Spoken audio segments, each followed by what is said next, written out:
Welcome to WatchMojoUK, and today we're counting down our picks for the Top of the Pops performances that made people stars. Before we begin, we publish new content every day, so be sure to subscribe to our channel and ring the bell to get notified about our latest videos. Number 10. Spandau Ballet.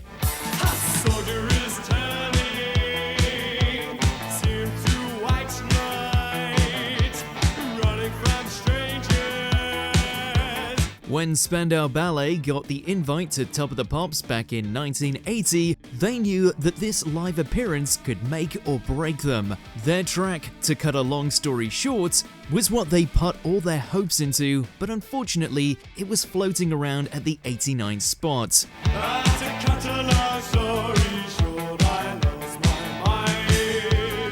Regardless, they took the opportunity to show it to the world, and boy did it pay off. Decked out in tartan and presenting themselves with a cool swagger, this first appearance couldn't have gone better.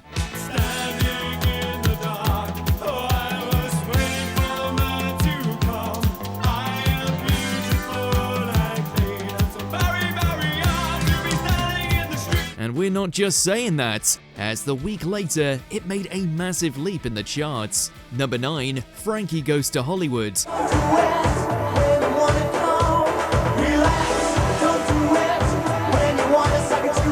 What are you talking about? This song was huge, we hear you say. Well, the song actually flopped around pretty low on the charts before this appearance on the show, and showed signs of falling into obscurity. Frankie Goes to Hollywood's Top of the Pops performance of Relax was their last chance to make it big, and surprise, surprise, they nailed it.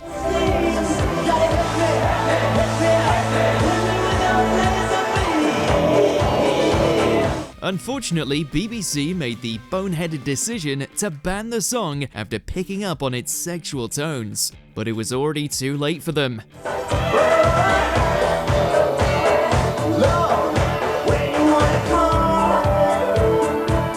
They had propelled the band to superstardom by featuring them on their show, and it stayed at number 1 following it, despite the ban. You just can't keep a good song hidden.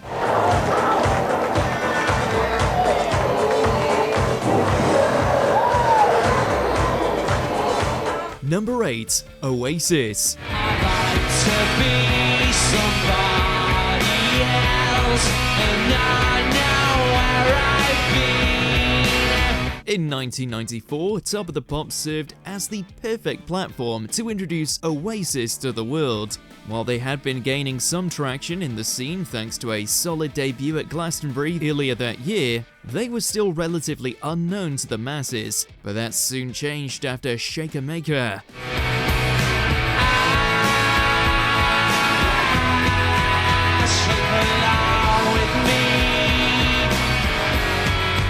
The band's cocksure attitude definitely struck a chord with viewers, who were either delighted or shaking their fists at these arrogant newbies. I'm sorry, but I just don't know. I know you said I told you so. It was an awesome launch that proved the Gallagher brothers could hang with the best of them. So shake her out with me. Number 7. Soft Cell. Sometimes I feel I've got to run away, I've got to get away. How do you go from struggling to chart topper in one swift movement? Why, bring your killer track onto TOTP. Not enough can be said about how awesome this song is, but as is the case with many breakout hits on the show, it was all about how Mark Almond and David Ball presented themselves that would be key. This tainted love you've given, I give you all a boy could give you. Take my tears and that's not nearly all. This 1981 performance of Tainted Love ticked all the right boxes, bringing audiences something both fresh and somewhat boundary pushing. And you think love is to pray, but I'm sorry I don't pray that way. It was a showing that inspired other queer artists to make their presences felt on Top of the Pops. and it also saw the song hit number 1 shortly after. Touch me, baby, taint your love. Number 6, Sex Pistols. It's no point in asking, you'll get no reply. I've just seen it, but I don't decide. While this seminal punk rock band weren't allowed to perform their main hit, God Save the Queen, the BBC gave some wiggle room when they aired this promo video on the show of the song Pretty Vacant. Oh, we're so pretty, oh, so pretty. We're vacant. It was outrageously different from the rest of the performances viewers had seen on the show up until that point. It saw the likes of Johnny Rotten and the gang throwing their weight around and being crude as they belted out their counterculture anthem. Whether you loved it or hated it for the band's brash nature, the fact was, you took notice. And we don't care. The original lineup of Sex Pistols never appeared again on the show, and quite frankly, they didn't need to, because after this, everyone knew their name. And we don't care. Number 5, Pulp. And then in 30 seconds time, she said, I wanna live like common people. I wanna do whatever common people do. Oftentimes, getting to appear on TOTP isn't an express route to superstardom. In fact, if there's any concrete proof of that, it would be with Pulp. The band first appeared in 1994 to perform their song Babies, which had gotten them a little bit of recognition around the time. You wanna live like common people. You wanna see whatever common people see. But that simply wasn't enough. The second time they appeared, they'd have to bring their A game, and they certainly did with Common People in 1995. Laugh along with the common people. Laugh along even though they're laughing at you. And the stupid things that you do. Because you think that war is cool. The performance was a huge success, and as such, they would rocket up the charts the following week, all the way to number 2. Common people like you.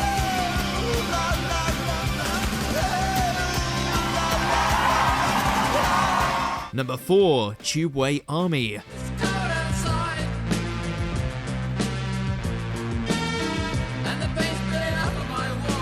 Busy schedules meant that a lot of the top stars featured on the Billboard couldn't make it to the BBC's music program. As such, sometimes they'd have to branch out and introduce some fresh talent to the masses. Take, for example, Gary Numan's Crew back in 1979.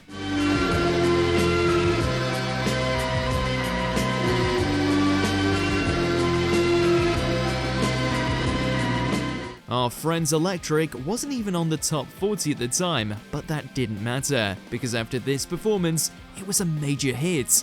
Newman's pale, almost robotic appearance allured those watching at home, and they were eager to hear more from this enigmatic individual.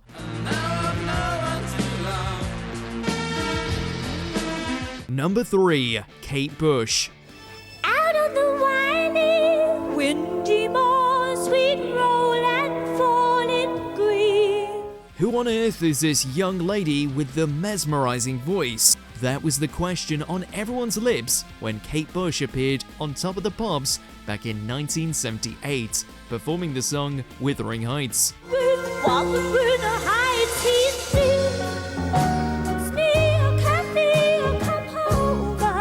But soon after, it had people rushing out to get their hands on her record immediately after watching. Her eerie yet beautiful voice was unlike anything they'd heard before.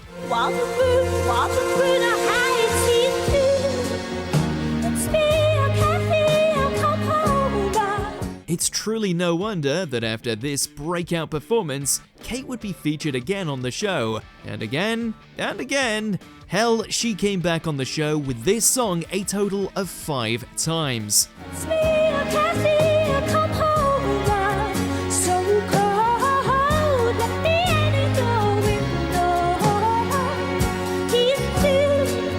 Number 2, Wham! Hey, sucker.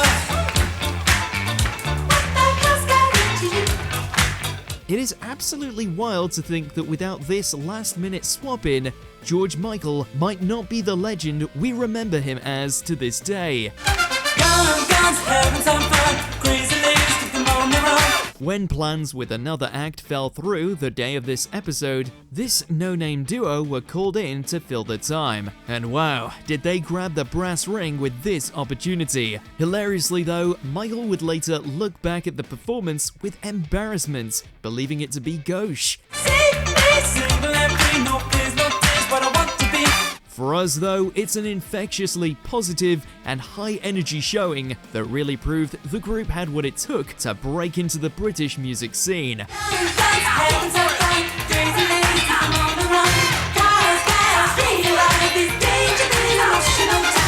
Number 1. David Bowie.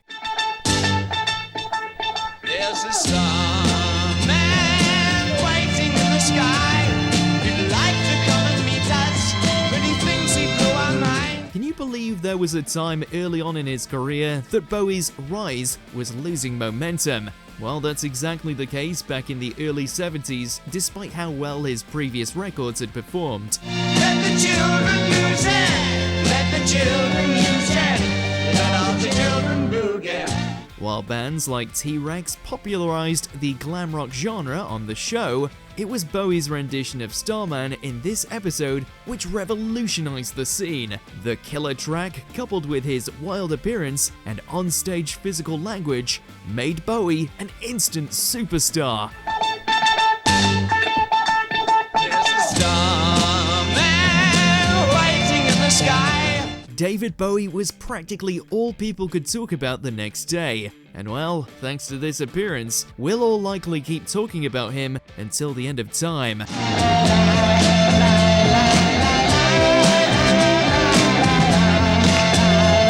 Which Top of the Pops performance do you think is the greatest of all time? Let us know in those comments below.